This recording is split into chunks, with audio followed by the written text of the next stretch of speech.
Le fantôme du cimetière de Yamoussoukro. Dans un petit village aux abords de Yamoussoukro, il y avait un cimetière ancien, abandonné depuis des décennies. Les anciens disaient que la nuit, une silhouette blanche y errait, pleurant doucement sous la lumière de la lune. On l'appelait la Dame des Tombes. Personne n'osait s'en approcher après la tombée de la nuit. Les rumeurs racontaient que c'était l'âme d'une jeune femme morte tragiquement lors d'une cérémonie manquée.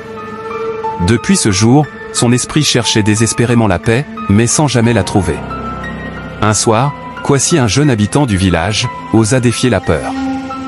Armé seulement d'une lampe torche et d'une amulette bénie par le vieux féticheur, il s'aventura dans le cimetière. À minuit pile, il entendit les pleurs. Puis il aperçut la silhouette, une femme en robe blanche, flottant légèrement au-dessus du sol, les yeux remplis d'une tristesse infinie. Terrorisé mais déterminé, Kwasi s'approcha et demanda : « Que cherches-tu, esprit perdu ?» La dame murmura d'une voix glaciale : « Je cherche la vérité. Mon âme a été trahie à cet instant. » Une bourrasque de vent éteignit la lampe de Kwasi. Dans l'obscurité totale, il sentit une main froide frôler la sienne. Puis plus rien. Quand il rouvrit les yeux, il était seul, devant une tombe effondrée où était gravé : « Awa, morte sans justice. » Depuis cette nuit, le village organise chaque année une cérémonie en l'honneur des âmes oubliées. Et depuis, la Dame des Tombes ne s'est plus jamais manifestée. Pendant plusieurs années, le calme régna autour du cimetière. Les habitants croyaient que l'esprit d'Awa avait enfin trouvé la paix grâce aux cérémonies. Kwasi, devenu une sorte de héros local, continuait de venir déposer des fleurs sur la vieille tombe, en signe de respect. Mais, un soir d'orage, alors que le vent arrachait les tôles des maisons, un cri glaçant résonna depuis le cimetière abandonné. Les anciens comprirent, l'âme d'Awa n'était pas apaisée. Quelque chose d'inachevé retenait encore son esprit sur terre. Kwasi, guidé par son courage, rassembla les anciens du village et retourna au cimetière.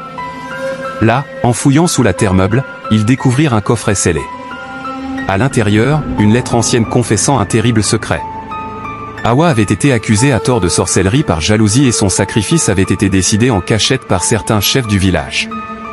Quand la vérité éclata au grand jour, une grande cérémonie de pardon fut organisée.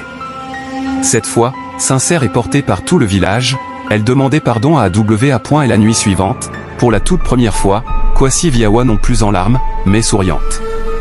Lentement, elle disparut dans une douce lumière blanche, emportant avec elle la tristesse qui hantait le cimetière. Depuis ce jour, plus aucun cri n'a résonné la nuit. Le cimetière est devenu un lieu de paix, et Awa est enfin entré dans le monde des ancêtres. Après avoir apaisé l'esprit d'Awa, Kwasi devint respecté dans tout Yamoussoukro et même dans les villages voisins. On l'appelait le gardien des âmes, les anciens l'invitaient à leurs conseils, les jeunes venaient écouter ses histoires sous le grand baobab. Mais Kwasi ne chercha ni la gloire, ni la richesse. Il resta humble, continuant de veiller sur le cimetière, devenu un lieu sacré et de recueillement. Une nuit, alors qu'il méditait sous la pleine lune, il aperçut une dernière fois Awa, vêtue d'une lumière douce. Elle lui tendit un collier fait de perles anciennes.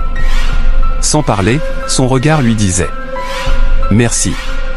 Ton cœur pur a ramené la paix. Prends soin de ton peuple. » Le lendemain matin, le collier brillait encore autour du cou de Kwasi. Depuis ce jour, on raconte que tant que ses descendants garderont ce collier, les esprits du village reposeront en paix pour l'éternité.